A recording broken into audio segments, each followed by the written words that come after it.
calores son, recuerda llevar tus elementos de protección. ¿Está todo? Sí.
Ay, qué bueno.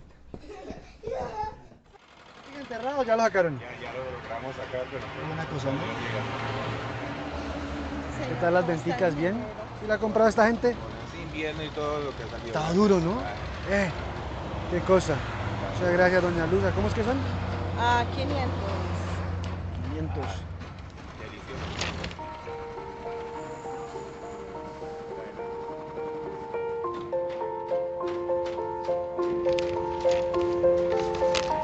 Hola, papi. Solo quiero que tengas un gran día. No olvides mantener tu traje de superhéroe puesto para que te proteja de cualquier peligro. Mi mami y yo te esperamos en la casa. Te quiero mucho, Sebas. Recuerda que tú y tu familia son lo más importante. Cuídate, protégete, ámate y ámalos. Ellos son parte de tu trabajo, tu salud y tu vida. Sé un héroe para ellos. No les arrebates la oportunidad de ser felices cada día. Construcción de familias seguras. Hecho para ti.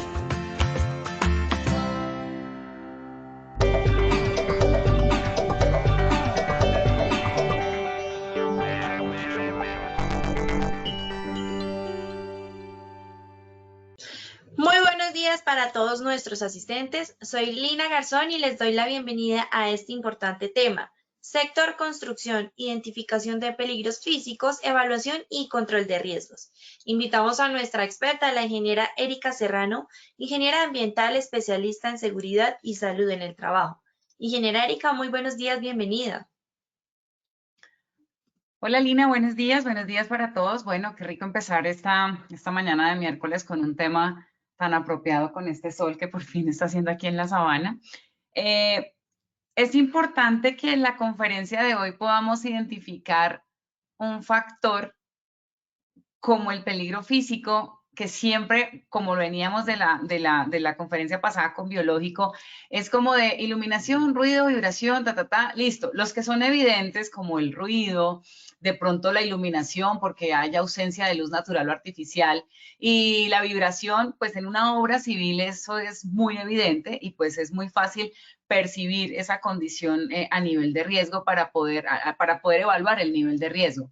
Pero ¿qué pasa con aquellos que de alguna forma no estamos familiarizados, como las temperaturas en cuanto a temas de calor en construcción? Pues, digamos que si estamos hablando de una acería de alto horno, pues sabemos que las temperaturas son muy altas y eso tiene una condición, digamos, como que muy visible para las personas que trabajan en el sector.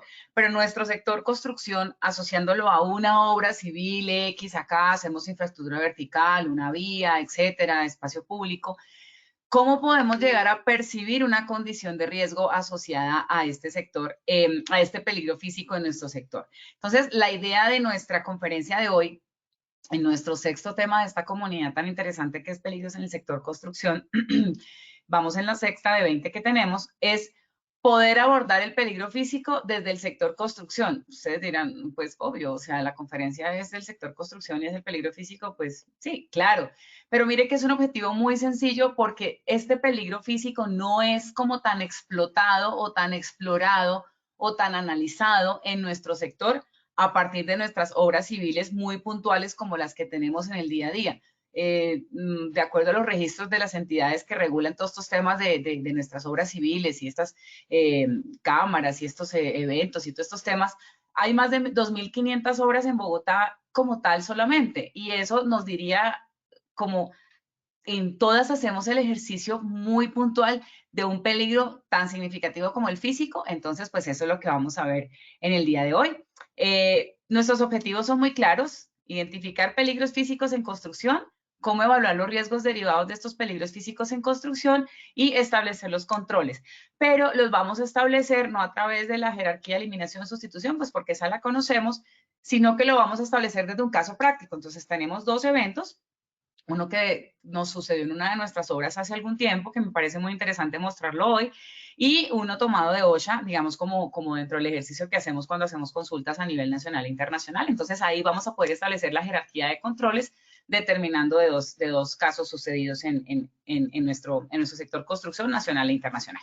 Entonces, bueno, vamos con el sondeo, Lina, a ver cómo nos va el día de hoy. Muchas gracias, ingeniera. Claro que sí. Vamos a realizar el sondeo. Les recuerdo a nuestros participantes que en sus pantallas van a observar las preguntas y tienen la opción de seleccionar la respuesta correcta. Vamos con la primera pregunta.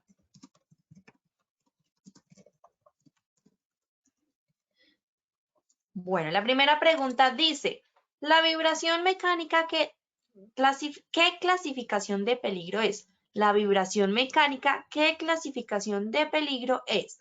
A, físico, B, mecánico, C, locativo. Vamos a ver qué dicen ustedes. Seleccionen ahí la respuesta correcta, por favor. 10 segunditos para que contesten.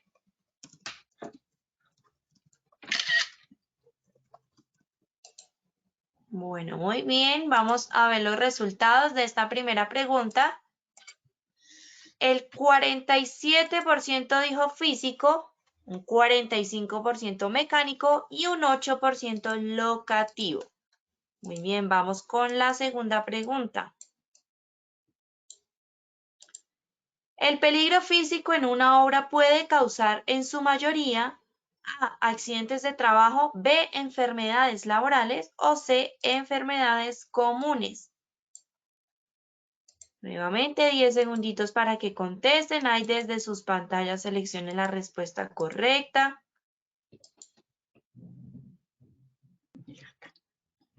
Muy bien.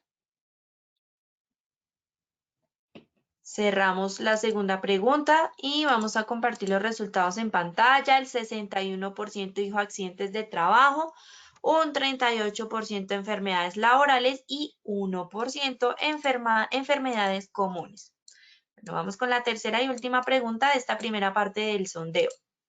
¿El peligro físico puede generar alteraciones nerviosas y vasculares? ¿Sí o no? ¿Qué dicen ustedes? Contesten ahí, seleccionen la respuesta correcta, por favor. Nuevamente 10 segunditos para que contesten. Recuerden que al finalizar tendremos las mismas 3 preguntas y ya la ingeniera Erika nos va a brindar las respuestas correctas. Solo al final. Así que debemos estar muy, muy atentos.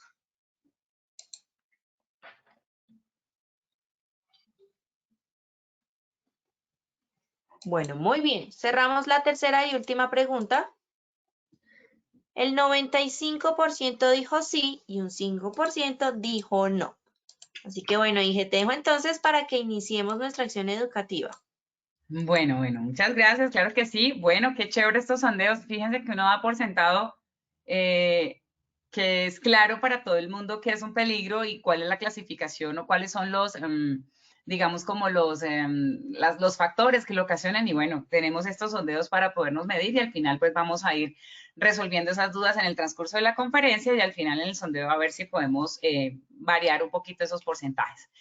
Entonces, no nos vamos a detener mucho como en las definiciones, de pronto como lo hicimos en la conferencia pasada de peligro biológico, porque digamos que estas definiciones las podemos encontrar de nuestra guía, que es nuestra GTC 45, y digamos como en la literatura que podemos encontrar. Los vamos a mencionar obviamente, pero quiero enfocarme mucho es en la evaluación del riesgo a nivel cualitativo y a nivel cuantitativo, que en últimas es lo que de pronto nosotros estamos un poco más débiles que en la identificación, porque digamos que en una obra todos tenemos claridad que tenemos alguna condición de peligro por iluminación, ya sea por excesiva o deficiente a nivel natural o artificial, a través de ruido, ya sea continuo, permanente o intermitente, continuo de impacto, perdón, radiaciones que pueden ser ionizantes y no ionizantes, temperaturas que pueden ser, digamos, como altas o bajas, y las vibraciones que pueden ser segmentarias o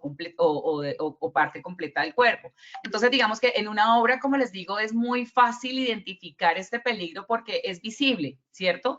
Pero ¿qué pasa cuando no conocemos el proceso y no podemos identificar aquellas cosas que no son tan visibles, como en el caso, por ejemplo, las radiaciones, o como en el caso, por ejemplo, de las temperaturas? Que en ese orden de ideas es muy obvio si tú llegas a una obra y estamos trabajando en un sótano, por ejemplo, y no tenemos los reflectores para iluminar y estamos haciendo trabajos de perforación o amarres o instalación de luminarias, lo que sea, y no hay evidente luz, pues tú te das cuenta, ay, hay una condición acá de iluminación, y tú lo asocias a que si la persona no ve, pues se puede caer. Entonces, fíjense que lo asociamos a que la falta de iluminación lo que puede desencadenar es una caída, y eso estaría catalogado como una condición locativa. Entonces, ¿qué hacemos en el ejercicio de la identificación? Por eso me gustan mucho estos temas que a veces nos parecen obvios, pero mire que no. Si yo hago un ejercicio en una investigación de un accidente y determino que en el sótano Pepito Pérez se nos cayó porque se golpeó con un elemento en el piso y se cayó, ¿cierto? Lo voy a catalogar como un peligro locativo porque es caídas del mismo nivel y por superficies de trabajo. Y cuando haga el control, está establecido a que, no, pues hay que despejar, que orden y aseo, que señalización y perfecto. Pero resulta que lo que lo hizo caer a él, realmente la causa básica fue que no había iluminación suficiente y eso hizo que perdiera, digamos, como la noción del espacio y se cayera. Entonces, al controlar la causa básica, obviamente voy a atacar la fuente, en este caso de este peligro. Por eso es tan importante tener claridad sobre las condiciones de trabajo, el proceso como tal, para yo poder tener claridad sobre la identificación del peligro.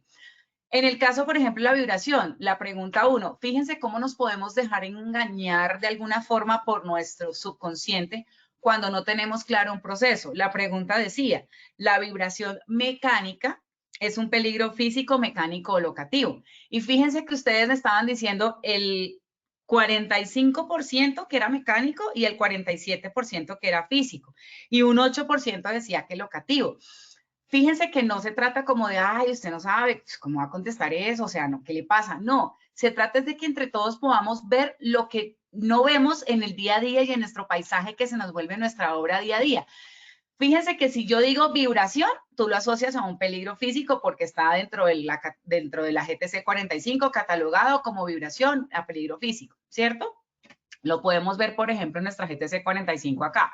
Si yo abro la GTC 45 en este momento y me voy al anexo, que por cierto, un saludo para la mesa de trabajo que está muy juiciosa haciendo la actualización de la GTC 45. Muchas gracias por invitarme. Entonces, ahí también estamos haciendo parte de un proceso bastante interesante en la actualización de la GTC 45. Entonces, fíjense lo que nos dice acá. En la parte física nos habla de vibración. Dice cuerpo entero, segmentario, ¿cierto? O sea, la misma GTC 45 nos está diciendo que vibración es un peligro físico, pero como la pregunta tenía una cascarita y decía vibración mecánica, o sea, que viene a través de una herramienta o de un mecanismo, ustedes lo asociaron automáticamente a peligro mecánico y no es así. De la clasificación que tú hagas evidentemente, eficientemente en la identificación de peligros, depende todo de ahí en adelante. Si tú si tú catalogas un peligro en la condición, digamos que no es adecuada, cuando vas a hacer el control, entonces ¿tú qué haces? Vamos a suponer en el caso de la vibración mecánica. Entonces tú te vas a enfocar en la máquina como tal, ¿cierto? En que la máquina no vibre como un control en la fuente o un control de eliminación, en este caso. Pero si es un vibro compactador de los que nosotros, los famosos saltarines o las ranitas que nosotros tenemos en la obra, que todavía existen estos equipos, pues tú no puedes eliminar esa vibración porque el equipo necesita vibrar para poder lograr el objetivo que se requiere para hacer la compactación de la base, la subbase, para que el terreno pueda llegar a tener unas densidades, etcétera, que cumpla con el estudio, el nivel, el perfil de suelos, de la estructura y la cimentación. Entonces, por eso es muy importante que tengamos claridad sobre en dónde clasificamos qué condición para poder tener una buena medición de ahí en adelante. Entonces, el hecho de que sea vibración, ¿cierto?, lo hace un peligro físico. Que venga de una máquina, que es lo más normal cuando manejamos un equipo, un Bobcat, una pajarita, un bulldozer, bueno, las mal llamadas catapilas, como los conocemos en Santander, en las zonas petroleras, a estos equipos les llaman catapilas. ¿Qué pasaría con un equipo de esos? Yo no puedo, el solo hecho de que el equipo mueva y genere una compactación o que genere un movimiento de tierra o el solo encendido del equipo me genera una vibración. Entonces, no porque venga de la máquina va a ser un peligro mecánico, sino que es un peligro físico por el origen de las ondas que generan la vibración y que se transmiten al cuerpo, a la parte segmentaria o a la parte total del cuerpo en el caso que la persona esté sentada en la máquina. Entonces, fíjense lo importante en el caso de la pregunta 1, estaba muy como la duda como si soy físico o es mecánico. La sola palabra decir vibración mecánica ya lo clasificaron automáticamente a mecánico y no, la vibración es un peligro físico. Y los que mencionaron locativo, pues digamos que entiendo y quisiera entender así, que ustedes lo asocian a vibración mecánica por locativo porque lo sienten a través del piso. Y entonces es una superficie de trabajo que se le transmite la vibración a toda la persona a nivel de pies y sube por todo su cuerpo. Si es así, digamos que no encuentro falla en la lógica que tienen, ¿cierto? Pero el origen, la causa básica, es la vibración que genera la máquina, por lo tanto es una condición de peligro físico, no sería locativo. Entonces, para que miren lo importante del ejercicio, en una diapositiva, cómo hemos podido tener claridad sobre algo que en la encuesta tuvimos como duditas con ese tema. Entonces, vamos a hacer una evaluación cualitativa, ¿cierto? Que es lo que la GTC 45, que es como lo chévere que tiene esta guía técnica y es que nos permite, oiga, yo no tengo mediciones, yo no tengo equipos, yo no tengo monitoreos, ¿cómo hago para hacer una percepción del riesgo a nivel visual o a nivel, digamos, como de experiencia en campo? Entonces, cuando nosotros hablamos de iluminación, entonces tenemos de peligro físico, tenemos clasificación bajo, medio, alto y muy alto. Y cada uno tiene, digamos, como una condición de percepción visual. Entonces, volvamos al ejemplo del señor que está trabajando en el sótano, ¿cierto? Yo tengo una condición, si voy a hacer una evaluación de riesgo en este caso, ya identifiqué el peligro, ¿cierto? Que son estos. Ahora voy a hacer una evaluación del riesgo, cualitativamente hablando. Ausencia de luz, natural o artificial. O sea, si estoy en un sótano, estoy haciendo pilotaje o estoy en un sótano haciendo cualquier actividad, sacando algún residuo, algún tema, y hay ausencia de luz natural o artificial, el riesgo se me vuelve muy alto porque no hay luz y estamos evaluando el peligro, estamos evaluando la condición de riesgo que me da un peligro por iluminación. Y obviamente me da bajo cuando hay ausencia de sombras, es decir, la sombra se genera por una proyección de la luz sobre un cuerpo. Si hay ausencia de sombra significa que la iluminación, digamos que está en buenas condiciones, por lo tanto, digamos que ahí el riesgo sería bajo. Vamos a poner un ejemplo muy sencillo. Cuando tú vas a hacer una actividad en tu oficina, ¿cierto? Las oficinas, estuve hace poco en una obra del sur de Bogotá, que es un cliente nuestro, y me causó mucha curiosidad ver cómo los campamentos, pues obviamente es una administración delegada, entonces los campamentos los hace la constructora y de alguna forma se los asigna a los contratistas, ya los descontarán o algo dependiendo de los contratos. Pero por el espacio que hay en la obra son unas decisiones muy sencillas y cada contratista debe adecuar su campamento. Y llega uno y son unos espacios bastante deficientes a nivel de iluminación, donde hay 2 personas trabajando, obviamente con su protocolo de distanciamiento y todo el tema, pero hay 2 computadores y la lámpara está por allá en una esquina y los chicos trabajando en la otra, además de que la nube de polvo que hay genera una opacidad sobre la proyección de la luz. Entonces tú te das cuenta que la cantidad de lux que pasan por el plano de trabajo es deficiente y eso solamente lo puedes ver con la parte visual. No necesitas ir a medir allá con un equipo para decir, ah, sí, hay ausencia de luz. No, porque efectivamente tú lo estás viendo. Entonces es muy importante la inspección preoperacional para que tú puedas determinar a qué peligro te vas a enfrentar para que puedas establecer controles. Es como este es su campamento y acomódese ahí. Ok, yo me acomodo acá, pero voy a estar acá, soy un almacenista, estoy todo el tiempo metido en esta oficina con esa ausencia de luz, qué puede pasarle a esa persona bajo esas condiciones 8 horas diarias, ¿cierto? Durante, no sé, 6 meses, un año que dure el proyecto. Entonces, es muy importante que esa condición de evaluación de riesgo en la percepción la tengan clara, porque, sí, no hay luz, claro, hay riesgo, se puede caer, porque no hay luz y se golpea, lo asociaríamos entonces a una condición de una consecuencia, como lo que veíamos en el escenario de que si se cae porque no hay luz, entonces lo clasifico como locativo o lo sigo dejando como físico. Pero ¿qué pasa cuando tú vas y dices, no hay luz? O sea, como hay una luz prendida y se ve iluminado, perfecto, podemos trabajar acá, pero no tenemos en cuenta de pronto la condición de sombras que nos pueda presentar el escenario, dificultad al leer, cuando tienes que hacer algún esfuerzo para leer, eso me da a mí un indicio de la evaluación que puedo hacer en el nivel de riesgo que tengo en ese momento. En el caso de ruido, obviamente en una obra que tenemos una condición de ruido, las bandas conversacionales fluctúan mucho a condición de si estoy en un entorno cerrado, si estoy en un entorno abierto, si la máquina, si el ruido es constante, intermitente o de impacto. Entonces, miremos en el caso del ruido que es muy alto. Dice, no escuchar una conversación a una intensidad normal a una distancia menos de 50 centímetros. Hemos hecho ese ejercicio, no, escucho un ruido alto, o escucho un ruido, no, yo escucho el ruido pero puedo trabajar, entonces digamos que es alto, medio, bajo, no. Hagamos el ejercicio como es, yo me pongo aquí, tú te pones acá, vamos a conversar y si escucho tu conversación con el trompo, con la máquina, con el vibro, con la piloteadora, con el no sé qué, entonces está alto, medio, bajo, dependiendo de estas distancias que tenemos acá conversacionales, ¿listo? Radiaciones ionizantes. Acuérdense que están muy, en nuestras obras no es muy común este peligro como tal, este peligro físico de radiaciones ionizantes, porque digamos que están más asociadas a cuando se hacen trabajos con rayos X, gamma, ultravioleta, etcétera. Pero ahora se volvió mucho más frecuente con el tema del uso de las lámparas con radiación ultravioleta para inmunizar y todo este tema para la desinfección en los espacios de trabajo. Esto era muy normal, por ejemplo, yo en el caso que les traigo una empresa, una obra civil que nosotros hicimos acá en la zona de la Sabana, muy grande, una compañía muy grande, y les hicimos una ampliación de una zona de la planta que tenían. Y resulta que uno de los puntos que nos tocó hacer fue el tema de donde hacen los laboratorios para tomar las muestras del producto y Y esta zona tenía unas lámparas para hacer desinfección con estas iluminación ultravioleta. De ahí salió un accidente que pues ya les contaré, pero fíjense que no es muy común que tú en una obra estés expuesto a esta radiación ionizante como tal, ¿cierto? En el ejercicio normal de demolición, cimentación, excavación, estructura, cubiertas, acabados, zonas verdes, bla, bla, bla. No es muy común, pero digamos que no significa que no lo tengamos que tener en cuenta.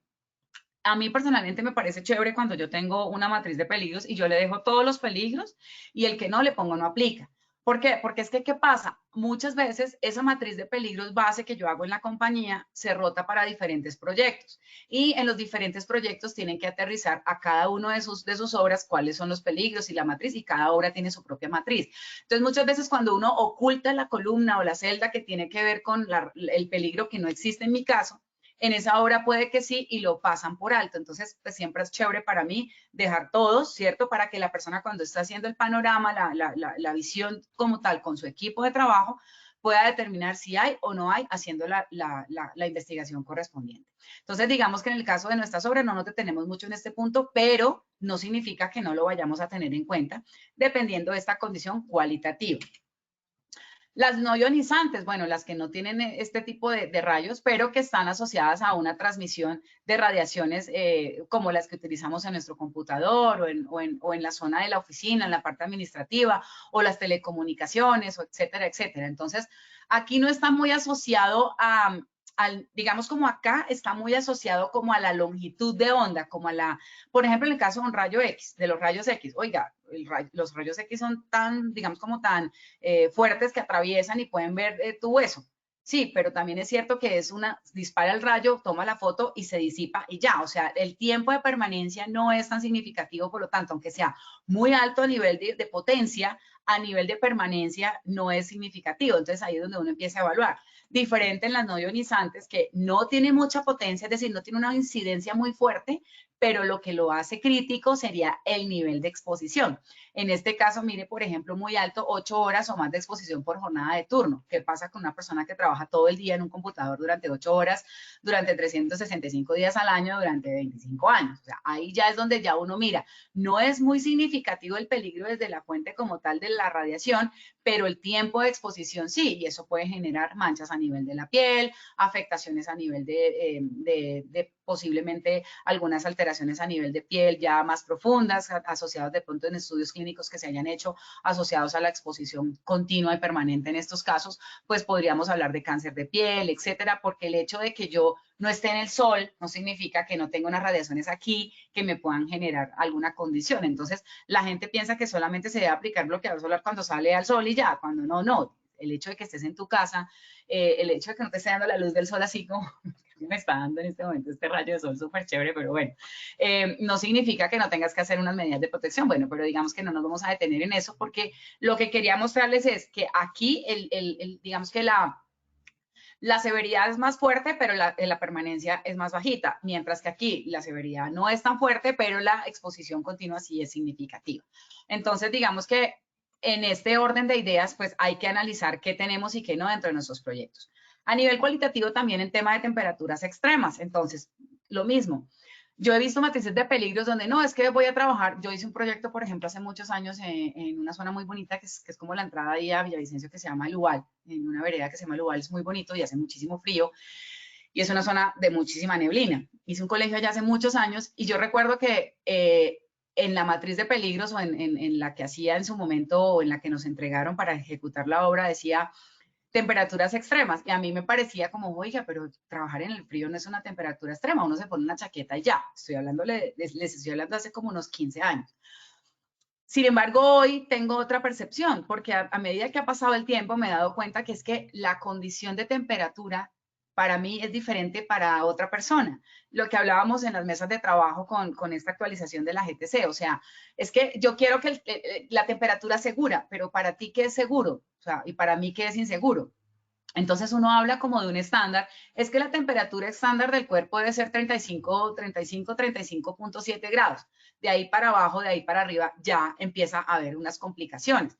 Puede que haya personas que aguanten más o que aguanten menos, pero el estándar es 35, 37 grados, ¿cierto? Entonces, por eso siempre es importante tener claridad de que lo que es percepción de seguridad para ti, no es percepción de seguridad para mí. En el caso de temperaturas, si yo me traigo a una persona que trabaja, no sé, en Montelíbano, Córdoba, en una zona minera donde hay muchísima radiación solar, sí, un saludo para mis amigos de Montelíbano, si yo tengo una zona como esa y me traigo a esa persona a trabajar acá al Ubal, por ejemplo, a hacer una obra ahí en el Ubal, la condición de cambio de temperatura realmente para esa persona sí puede llegar a ser extrema, porque su condición física y su condición, digamos, como de percepción térmica es mucho más sensible cuando hay un cambio drástico en el escenario.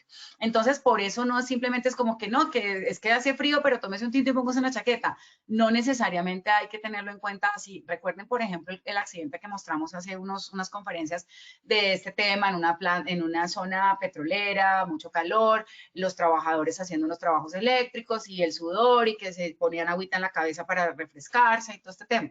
Una condición de esas puede llegar a generar un choque térmico que puede llegar a generar una afectación a nivel de la salud. Por eso era donde hacíamos la pregunta. El peligro físico en su mayoría puede causar enfermedades laborales o accidentes de trabajo. Es claro de lo que hemos visto que puede ocasionar las dos. Por eso digamos que un accidente de trabajo, suceso repentino que sobrevenga al trabajador por causa o con ocasión, que pueda generar lesiones orgánicas, perturbación funcional, psicológicas y la muerte. Si yo lo veo así, todos los peligros que identificamos en la GTC 45 nos pueden causar o enfermedades laborales o accidentes de trabajo. Sin embargo, en esta conferencia, el enfoque que queríamos darle está asociado a qué. Por ejemplo, si yo hablo de radiaciones, esto me genera enfermedades laborales, ¿sí? Esto me puede llegar a generar una enfermedad laboral. Si yo hablo de esto, un choque térmico, que la persona se desplome, estaría hablando de accidentes de trabajo. Entonces, puede ocasionar las dos cosas, accidentes de trabajo o enfermedades laborales no comunes. Los que contestaron ese 1%, aclaremos que cuando estamos hablando de riesgos, de peligros, de todo este rollo que estamos hablando en obras civiles, en nuestro sector construcción, automáticamente se nos vuelve laboral. Entonces, de origen común, pues no lo tendríamos en cuenta en esta conferencia. Pero digamos que ahí habría un 61% que hablaba de accidente de trabajos y un 38% que hablaba de enfermedades laborales.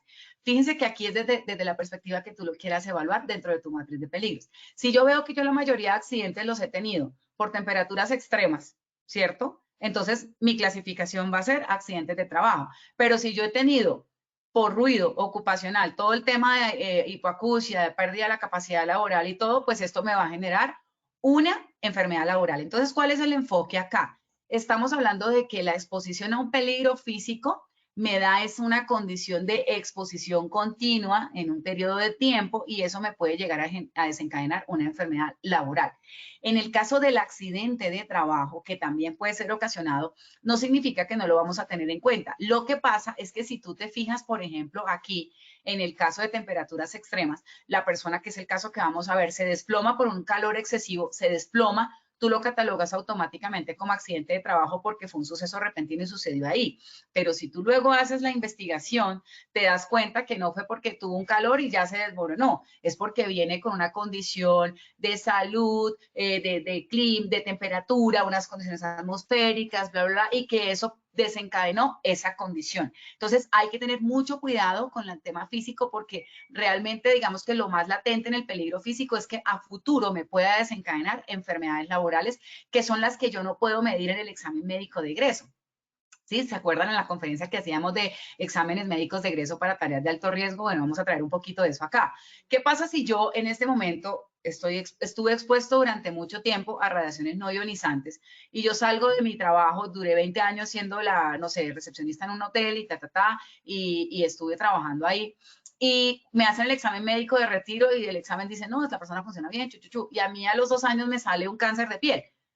Es una consecuencia de una exposición a un peligro físico, pero no la pude medir en el examen médico porque el examen médico realmente me hace como un corte, pero no significa que mi cuerpo, me hicieron un examen médico, yo de aquí en adelante como que me reseteo y no me enfermo, sino de las cosas que me pasen de aquí en adelante. No. Entonces hay que tener mucho cuidado con el peligro físico porque yo siempre he dicho que lo que tú no puedes ver es lo más difícil que tú puedes controlar. Cuando tú ves a una persona que no está amarrada en una conexión, en un anclaje, y te das cuenta que esta persona se puede caer, pues tú llegas y dices automáticamente, oiga, si esta persona se me cae, automáticamente yo sé que pum, y se altura, se golpea, se murió, acá hay una cercha, se mató.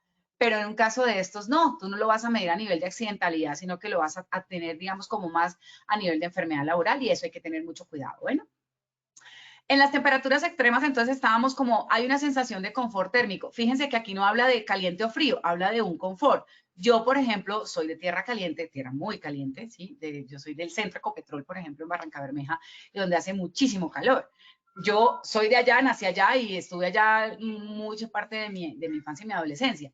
Pero yo voy a Barranca ahorita, yo 2 días y me devuelvo, y no porque no quiera mi tierra o porque no me sienta cómoda, es porque físicamente mi cuerpo no tolera ya las temperaturas a las que yo me voy a exponer. Automáticamente me da rosácea, me empiezo a sentir fatigada, me da dolor de cabeza, etcétera.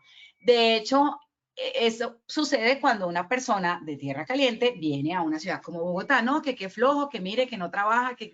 No, realmente es porque mientras la persona se aclimata y se acondiciona, hay unas condiciones físicas que bajan un poco el rendimiento de la persona. Tú no puedes medir a una persona de tierra caliente, trabajando en tierra caliente en su confort térmico, a traerla a trabajar acá, a hacer la misma actividad en un confort diferente de temperatura. Entonces es importante que lo tengan muy claro para poderlo catalogar a nivel de percepción cualitativa.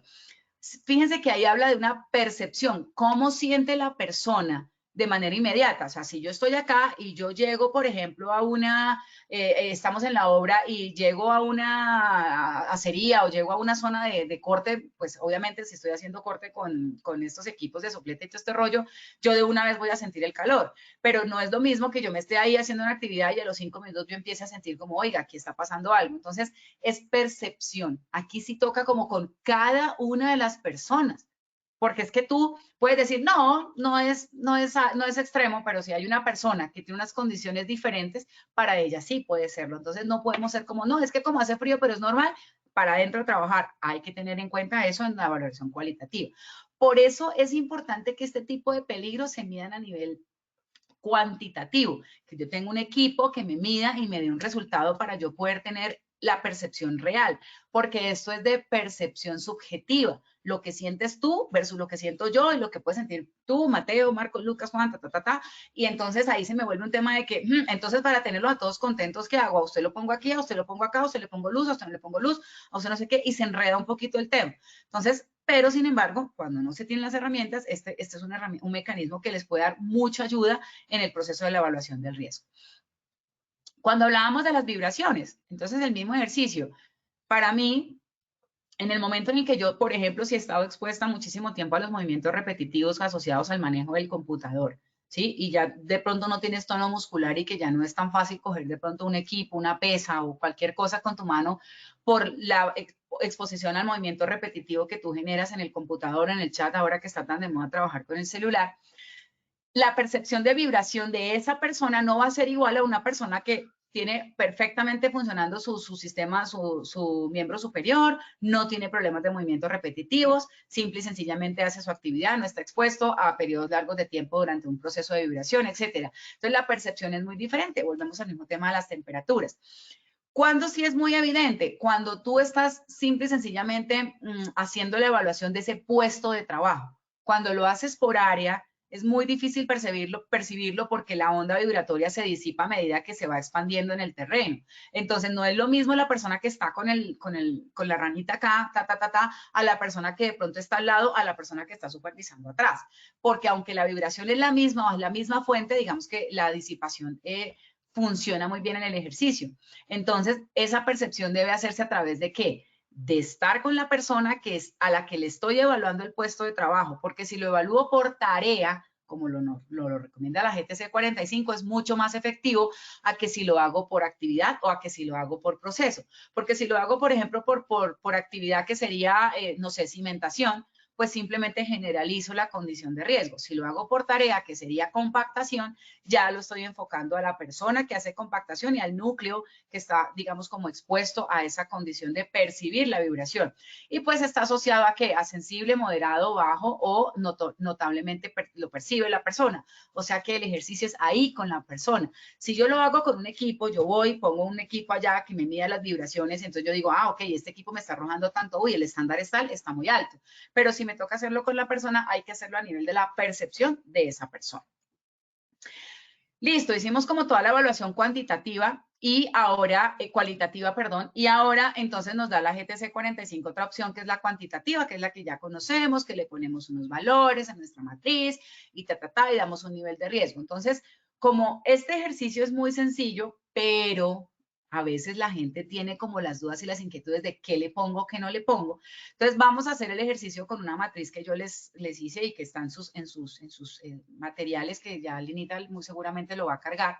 Entonces vamos a hacer el ejercicio muy sencillo acá. Yo ya la tengo abierta acá, ¿sí? Entonces fíjense cómo puede llegar en procesos diferentes en una obra, el proceso de cimentación, la parte administrativa y el tema de uso de vestir. Administrativo tenemos dos, que es como el casino y uso de vestires y campamentos.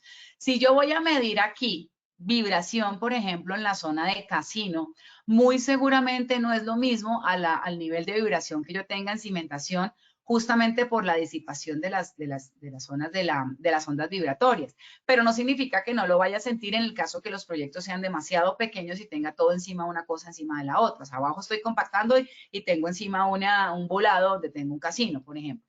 Pero miren, por ejemplo, en el caso de la intervención del riesgo, que hablábamos de eliminación, sustitución, controles de ingeniería, administrativos y EPP. Por ejemplo, en cimentación, yo podría decir, esto es un ejemplo muy sencillo, no estamos evaluando, sino que estamos dando como el control de una vez.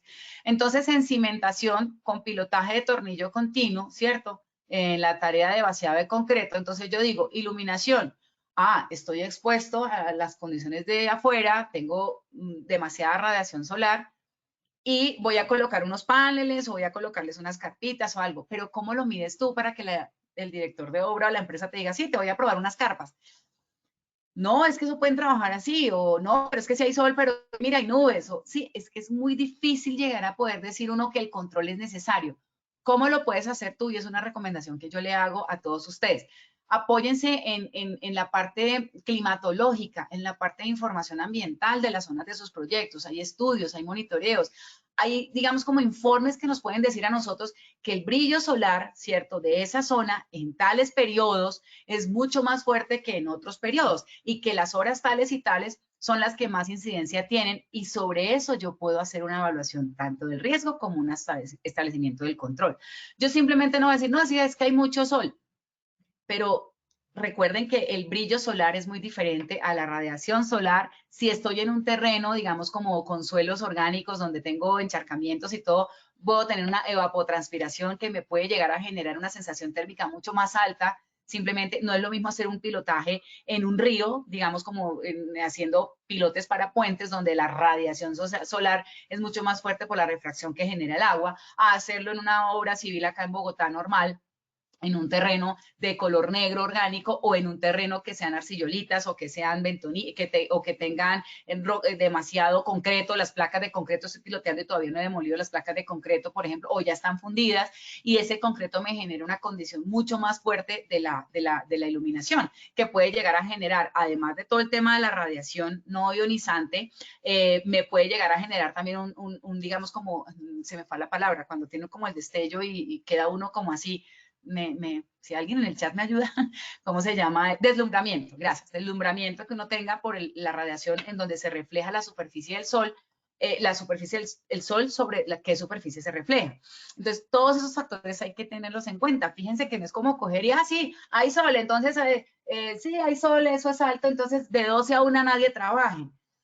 Pero si tenemos que seguir trabajando porque es una fundida de concreto, yo no puedo parar, o programo el concreto para después del mediodía o para antes del mediodía, pero por temas de tráfico o por temas de riesgo público, en este caso hay un bloqueo y no puedo llegar a la mixer, entonces se me corre toda la programación, y ahí es donde tengo yo alteraciones en las condiciones de riesgo que no he controlado. Entonces es muy importante que en los peligros físicos tengan literatura que les pueda permitir tomar decisiones. Si no hay mediciones, que usted mismo en la obra coja y vaya y haga la medición de iluminación, o la medición de ruido, o la medición de el factor físico que tenga, es importante que pueda buscar información que le diga, para que usted establezca estrategias que le puedan permitir establecer los controles.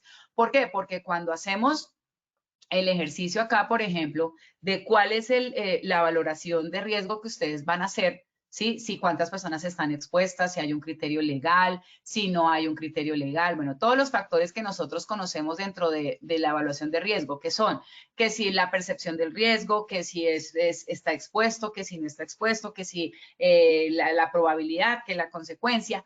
Todo está asociado ¿a qué? A la identificación del peligro, pero con la evaluación de los mecanismos que tú tengas para poder determinar si es significativo o no ese peligro, de acuerdo a la jerarquía que nos da aquí la GTC 45, ¿sí? En este caso, por ejemplo, yo cómo puedo clasificar un peligro físico, si es en 1, en 2, en 3, en 4, pues está asociado a los valores que yo asigne, pero esos valores que yo asigne como equipo evaluador, porque acuérdense que no soy yo como Erika Serrano o Pepita Pérez la que hago una matriz, se debe hacer con un montón de personas, incluyendo los trabajadores, pues esos valores que yo asigno deben salir de algún criterio. No es que, pongámosle 2, como que 4 yo creo, no, es mire, a esta hora, en esta época del año, lo que es de pronto diciembre, enero, febrero, es la época más fuerte del verano, y tenemos una zona de heladas y tenemos una zona de no sé qué, y estamos trabajando en una zona, por ejemplo, de alta incidencia de humedad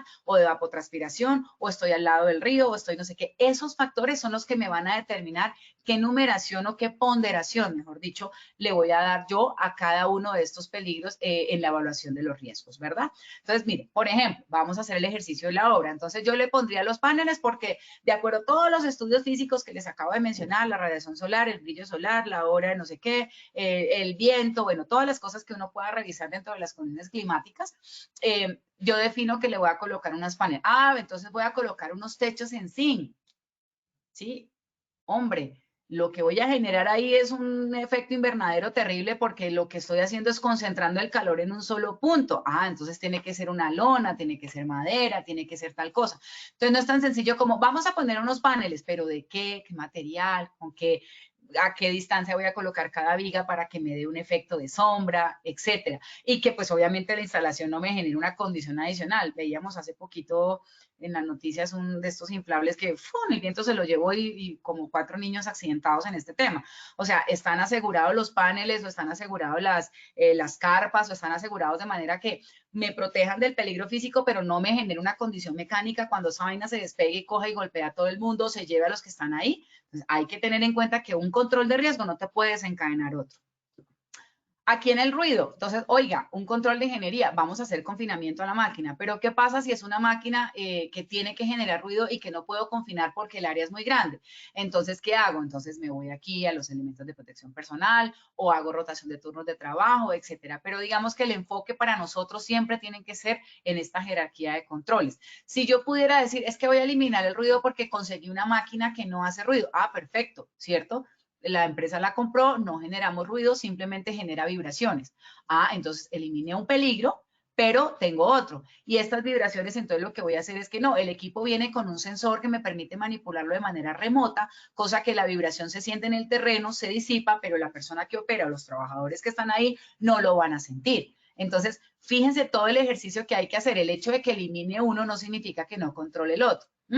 Las temperaturas, la obra que les comentaba hace poquito, teníamos un tema por altos temas de COVID y vimos que la obra no tiene circulación de aire, ¿cierto? Entonces, obviamente estamos catalogándolo dentro de otra condición ya locativa, química y todo, pero en el ejercicio de poner un tema de temperatura, si yo tengo 180 personas concentradas en un solo grupo de trabajo, donde no tengo sistemas de circulación de aireación natural ni artificial, pues también voy a tener unas condiciones de disconfort térmico, ¿cierto? Que pueden estar asociados a bajo rendimiento, a dolores de cabeza, bla, bla, bla. Y eso está asociado a qué? A una no adecuada identificación de estas condiciones de peligro para poder evaluar estos riesgos y saber cómo lo voy a intervenir. Diferente en una oficina. Si yo estoy acá en la parte administrativa, de pronto en el casino, pues yo simplemente con ventanería, con iluminación, con ventilación, que le pongo pausas activas o rotación del personal, o que si no hay mucha luz, pues le pongo más luminarias. Ah, pero entonces ahora le puse tantas luminarias que ahora lo que genero es un destello, un deslumbramiento. Eso también hay que medirlo a nivel cualitativo, si no tienes las herramientas, o a nivel cuantitativo, cuando tienes obviamente los mecanismos de medición. Entonces, fíjense que ese es un ejercicio muy sencillo, como lo habíamos hecho la vez pasada en la conferencia con biológicos. Yo les voy dejando la matriz tal cual para que ustedes vayan armando su propio escenario, su propia matriz, para que les quede un poquito más fácil hacer el ejercicio en sus obras, ¿verdad? Entonces, volviendo a nuestra presentación ahora, después de que hicimos todo el ejercicio para poder determinar ese nivel de riesgo en estos minutos que nos quedan, entonces vamos a establecer estudios de caso con respecto a dos peligros, como les digo yo, que no son muy visibles, que sería el tema de la parte de iluminación y el tema de calor. Volvemos al tema, con temas de vibración, de ruido, pues es muy evidente que si hay mucho ruido, entonces usted confina la máquina, la cortadora de ladrillo, por ejemplo, ustedes siempre la encuentran confinada, a veces no adecuadamente, pero en el caso del control de ingeniería estaría un buen confinamiento que permita el aislamiento acústico de esa generación de ruido. Pero digamos que lo puedes percibir porque lo escuchas. Qué tan duro, qué tan fuerte, qué tan, ay, me taladró aquí el oído, ¿cierto? Mientras que en la iluminación tú no lo ves hasta que de alguna forma tienes la condición ya presentada en el escenario. Entonces, ese es el caso 1. Esto fue un caso que a mí me pareció, la verdad me pareció en su momento, estoy hablando que trabajé en esa obra hace como 10 años, más o menos. Y a mí me pareció al otro día cuando nos dicen, no, que es que hay unos trabajadores, que es que se quemaron los ojos y que tienen como arena y que no sé qué. Y uno dice, ¿pero qué pasó?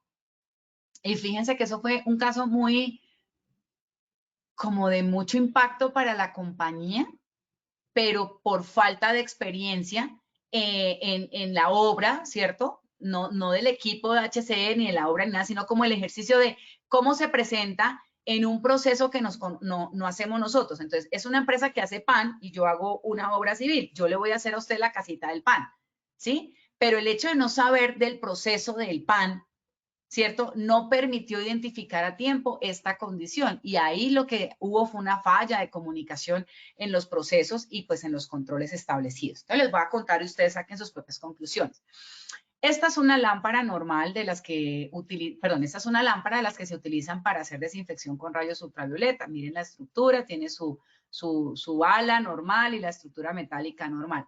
Y pueden ser así de una, de dos o de tres. Traje este ejemplo para que la pudieran diferenciar, pero puede ser exactamente igual a esta, que es una lámpara normal con su ala normal para iluminar las famosas fluorescentes, bla, bla, bla. Estas lámparas, si tú las tienes apagadas o las tienes instaladas, son exactamente iguales, ¿sí? Algunas tienen un color diferente o generan una radiación de color diferente, pero otras no. Y este es el sistema eléctrico del toma que llamamos para accionar las 3 lámparas que había en ese laboratorio.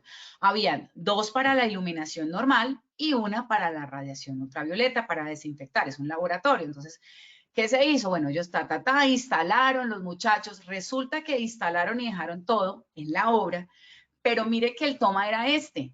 O sea, no había una señal que dijera es que este es otro color o una señal, un cartel, o aquí 2 y aquí separado otro, nada.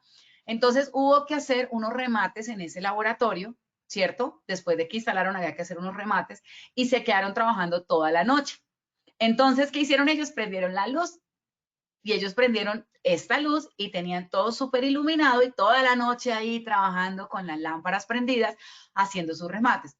Obviamente no tenían idea que esta era una radiación ultravioleta. Al otro día, estos hombres con los ojos quemados, incapacidad, obviamente se complicó el tema de la percepción visual. Bueno, esto fue un tema bastante que para nosotros decíamos como, ¿cómo puede pasar esto? Pues sí pasa. ¿Por qué? Porque no hay señalización, porque no hay información. O sea, el que llegó a hacer el remate no tenía ni idea que esta era una lámpara para desinfección o que eso era un laboratorio y que se iba a utilizar esto para desinfección. Simplemente llegaron a hacer los remates, bla, bla, bla. Y cuando no hay una interacción en un proceso tan sencillo como en un peligro físico, fíjense que sí ocasionó un accidente de trabajo y fueron accidentes de trabajo bien complicados porque fueron 3 personas expuestas durante toda la noche a radiación ultravioleta. Intenté comunicarme con mi amigo para preguntarle pues a hoy qué había pasado con ellos para tenerles el caso, pero bueno, no fue posible. Sin embargo, en su momento sí tuvieron incapacidad y fueron 15 días de incapacidad iniciales y un proceso de recuperación, porque eso es como los que manejan el tema de soldadura y el tema de radiaciones, eso es como si tú tuvieras ampollas en los ojos, entonces sientes la arenita y el ardor y el fastidio y la cosa, además de las complicaciones a nivel visual que tú puedas tener más que las molestias. Entonces, fíjense que una condición tan sencilla como hacer un trabajo en una obra, ¿cierto? Sin la información necesaria. Incluso recuerdo que el ingeniero electricista es muy amigo mío y yo le decía, oye, ¿y cómo así que no hay aquí o sea, ¿por qué no se separaron los tomas? O sea, nosotros en la obra, ¿por qué no separamos los tomas? Entonces me decía, lo que pasa es que ya hay un diseño aprobado, ¿cierto? Por un diseño eléctrico, de unas aprobaciones RET y unas aprobaciones no sé qué, y yo lo puedo simplemente decir aquí, no, es que este voy a poner para este y este voy a poner para este. O sea, eso debió ser un proceso que se debió hacer entre todos, validar. Entonces, fíjense que la planta no nos informó tal vez de la condición de este tema, de este diseño, y nosotros por desconocimiento pues no lo tuvimos en cuenta para hacer el control de riesgo. Entonces, fíjense lo importante de tener claridad sobre el proceso para el que yo estoy haciendo mi obra. Si yo voy a hacer pan, pues yo tengo que aprender a hacer pan porque lo voy a vender, pero si yo lo que voy a hacer es la cocina de ese panadero, de esa panadería, no significa que yo no tenga que conocer del proceso para poder hacer mucho mejor mi trabajo y que a futuro las instalaciones funcionen y operen para lo que esa persona o esa planta o empresa necesita. Entonces, caso 1. Caso 2, este es un caso tomado de OSHA, ahí está en la bibliografía la información. Fíjense que esto es en Ohio en junio del 2002, es una época de verano, ¿verdad? Y pues están ahí trabajando, hacen el corte del césped normal, cuando una persona de 30 años, ¡pum!, se derrumbó y murió de golpe de calor. Nosotros en Colombia no tenemos esto como muy en el radar, pero uno sí ve en países europeos y en americanos donde la gente se muere por los golpes de calor, Australia, etcétera. Pero eso no significa que no pueda pasar acá en Colombia. ¿Por qué? Porque las condiciones climáticas están cambiando. Tenemos cambio climático, tenemos deshielo en los polos, las temperaturas han incrementado, la salinidad de los mares no sé qué. Entonces, esa información a nosotros nos sirve para alimentar nuestra percepción cuando hacemos la evaluación de un peligro, que mire que uno diría como, ¿quién se muere de calor? Pero sí pasa y puede pasarnos en una obra nuestra si nosotros no identificamos adecuadamente la condición. Entonces, ¿qué hacen ellos?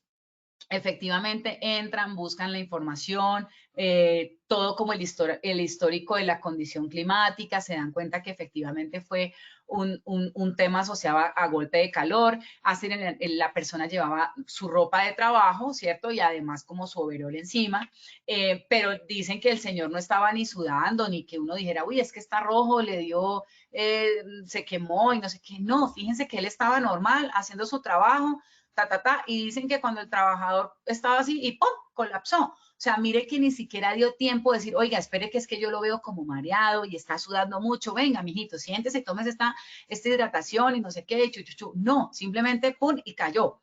Entonces, fíjense que aunque intentaron pues atender los servicios médicos y dice que el hospital lo declaró muerto con una temperatura interna de 42 grados centígrados. Si la temperatura normal del cuerpo está más o menos entre 35 y 37 grados, tener 42 grados centígrados es como si la persona se hubiera literalmente, pues por dentro se hubiera cocinado. Bueno, no sé, es una cosa que uno dice, pues eso, ¿cómo así? ¿Eso pasa? Sí, y se mueren las personas por eso, por una simple percepción que de pronto no le doy la importancia porque la desconozco, no porque yo sea mal HCE, ni porque no sea, ay, no, qué lento, no. Es porque si uno no lee, si uno no investiga, si uno no se asocia como a todos estos procesos, pues sencillamente uno corre el riesgo de tener estas complicaciones y solamente pasa, o sea, se entera cuando se murió la persona y lo mismo que pasó acá. O sea, ay, oiga, ya ahora tenemos que tener pilas, oiga, esto es un cuarto de desinfección, pilas que eso tiene luz ultravioleta y hay que poner acá señalización y estas. ¿Qué se puede hacer? Desactivarlas, porque puede que aunque yo le ponga señalización y aunque yo ponga un toma por aquí y el otro, no falta el que diga, ay, yo quiero ver esto, ¿cómo se ve? ¿Cómo se ve la luz ultravioleta? ¿Moradita, azulita, rosadita? No, simplemente ¿qué hago? La desactivo, solamente la opero cuando ya yo le vaya a entregar al cliente para que él empiece su proceso. Pero mientras tanto, no.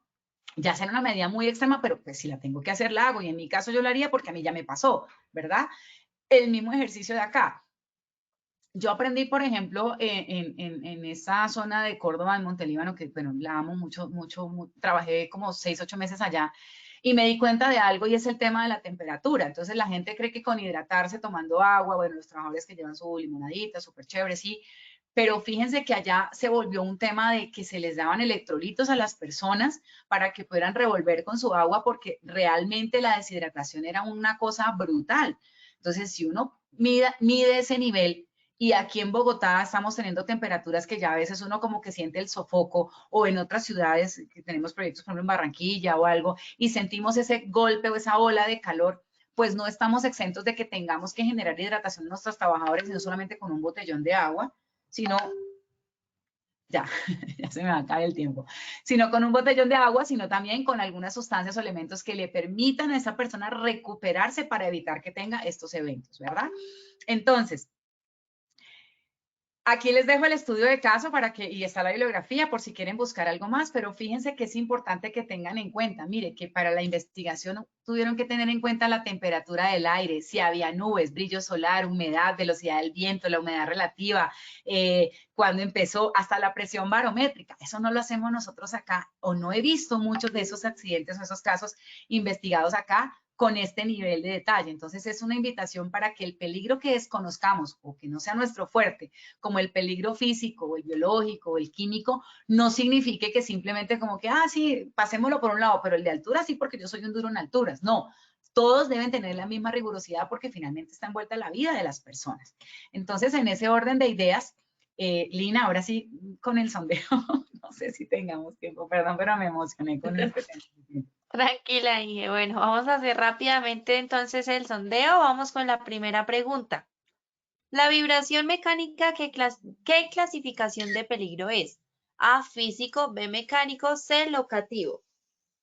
Seleccionen ahí la respuesta correcta, por favor, desde sus pantallas.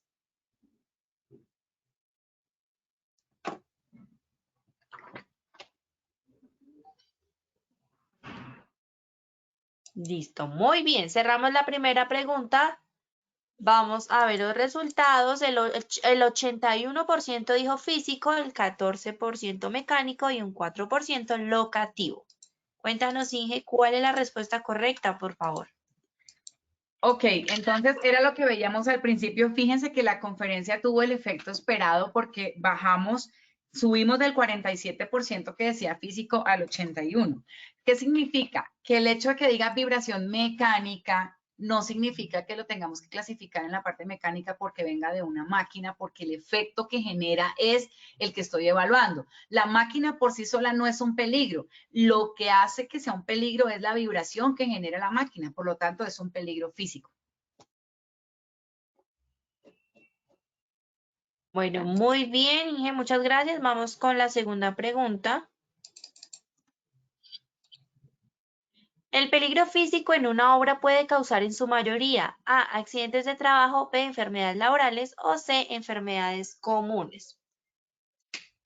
Contesten ahí, por favor, seleccionen la respuesta correcta.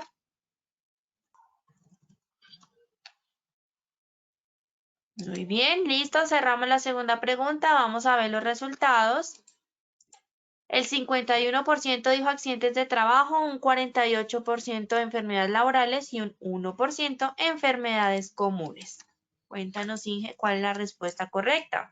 Está duro ese 1% de enfermedades comunes. Definitivamente no son enfermedades comunes porque estamos evaluando peligro físico en una obra. Por lo tanto, es de origen laboral, bien sea accidente o enfermedad. Y en el caso de los que respondieron accidente de trabajo, muy similar a enfermedad laboral, digamos que no voy a decir que esté bien o que esté mal porque eso depende de la percepción de cada uno. En mi caso, yo lo evaluaría como enfermedades laborales porque es el tiempo de exposición a peligro físico lo que más me genera a mí lesiones incapacitantes. Pero si en tu obra o en tu proyecto has tenido accidentes de trabajo, como el del golpe del calor del señor, que tú digas, oiga, es que yo he tenido mucho eso, pues claro que tú lo vas a clasificar en accidentes de trabajo. Pero para el ejercicio académico que estábamos haciendo, digamos que la respuesta es que el peligro físico en su mayoría, aunque genera accidentes de trabajo, en su mayoría desencadena enfermedades laborales. Bueno, muy bien, vamos con la tercera y última pregunta. ¿El peligro físico puede generar alteraciones nerviosas y vasculares? ¿Sí o no? ¿Qué dicen ustedes? Seleccionen la respuesta correcta, por favor.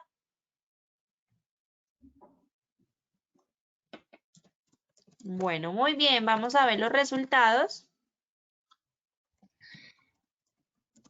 Vamos a ver los resultados de esta tercera y última pregunta. El 96% dijo sí y un 4% dijo no.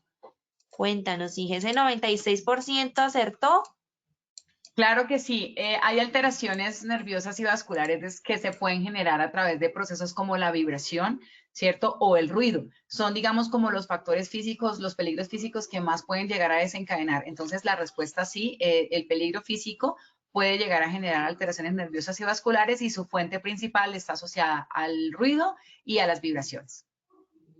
Bueno, muy bien, ingeniera, muchas gracias por habernos acompañado el día de hoy.